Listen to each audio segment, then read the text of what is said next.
Hi everybody, John White here, Queens 360 Tours. So let's get to it.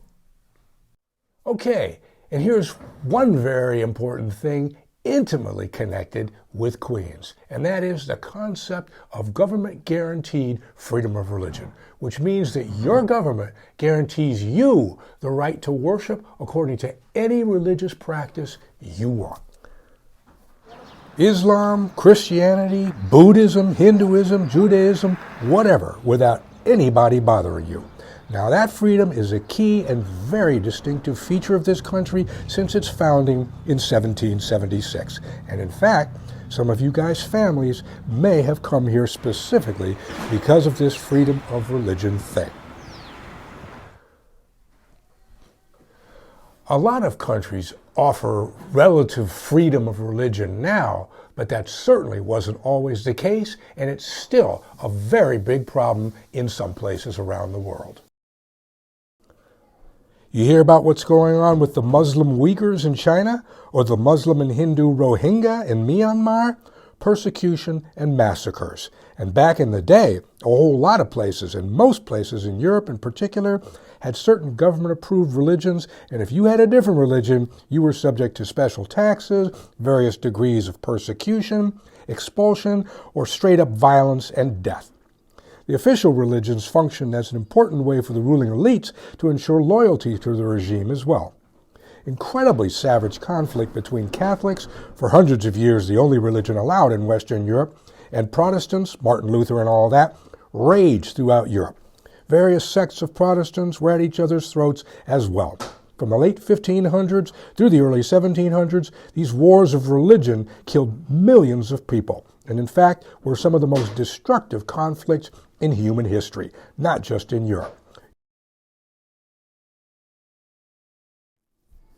And many, if not most, of the original colonies here that eventually made up the United States were founded with official religions, and they were highly intolerant of anybody else. Quakers got their ears cut off and were hanged in the Puritan colony of Massachusetts. By 1776, however, colonial governments realized that religious tolerance went hand in hand with the high ideals behind the founding of the new republic, and they also realized that it was great for business and growth. So they followed the example of two of the largest, most prosperous, and dynamic of the colonies, Pennsylvania and especially New York, which also happened to be the most diverse and religiously tolerant colonies.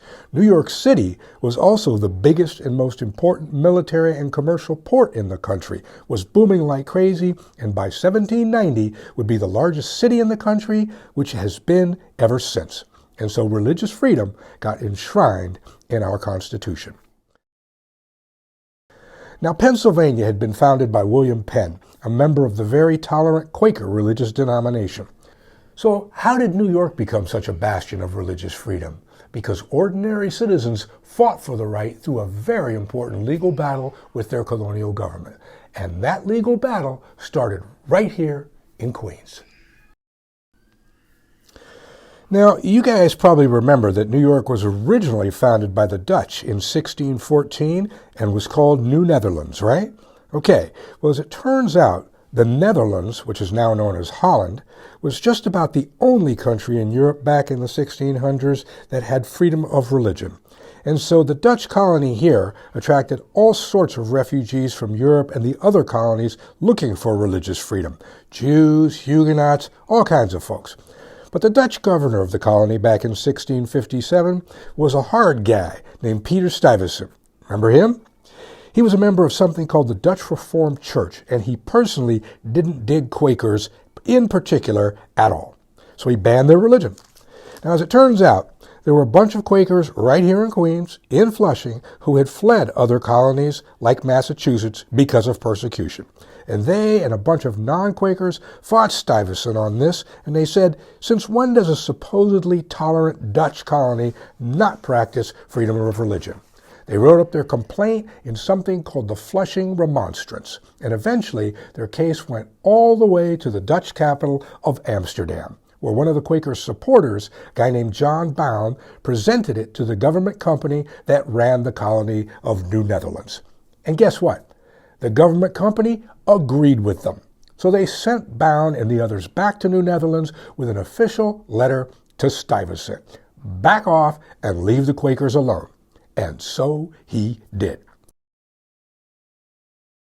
And when the British took over the rule of New Amsterdam in 1664, and New Amsterdam became New York City, and New Netherlands became New York, they continued the Dutch practice of religious freedom because it was clearly good for business.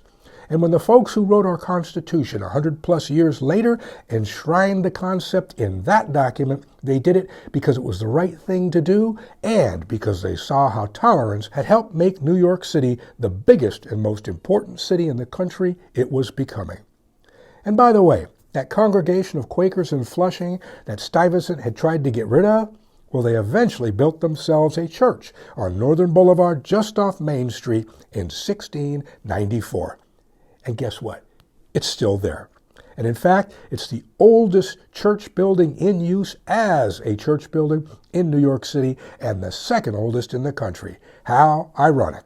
And the guy who won the case for religious freedom for the Quakers in Amsterdam, that John Bound guy, well, his house is still standing too, right in Flushing. And that, my friends, is how freedom of religion became one of the founding principles of this country. Keep in mind, though, that laws can't always control personal and social intolerance and prejudice. And unfortunately, this country has seen far too many ugly and violent examples of both. But it's equally true that this country has done well enough regarding religious freedom since its founding that millions of people have and continue to come here because of it. And as a result, this happens to be the most religiously diverse country in the world. And it all started right here in Queens.